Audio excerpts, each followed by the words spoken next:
এবং সবচেয়ে ভয়ঙ্কর ব্যাপার হচ্ছে আপনি যখন কারোর উপর জুলুম করেন, ওই মাজলুম আর আল্লাহর মাঝখানে কোনো ফারাক থাকে না। আল্লাহ ওই ফারাকের পর্দা উঠায় নেয়। খবরদার, মজলুমের কান্না কখনো বৃথা যায় না। জীবনের কোনো না কোনো সময়ে এর প্রায়শ্চিত্ত আপনাকে করতে হবে।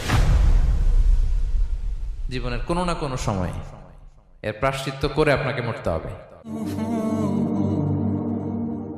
বিষ্ণু ইসলাম আরো ভয়ঙ্কর কথা বলেছেন। তিনি বলেছেন, মান যালামা কিদা শিবরিন মিনাল আরদি তুবিকাহু মিন সাবঈ আরাদিন। কেউ যদি জুলুম করে তার ভাইয়ের 1 বিঘত পরিমাণ জমিন খায়।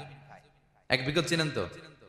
এই যে আমার এই আঙ্গুল থেকে এই আঙ্গুলটা, এটা টান টান করলে যতটুকু জায়গা, এটা বলে 1 বিঘত। শিবের আরবিতে বলে শিবের।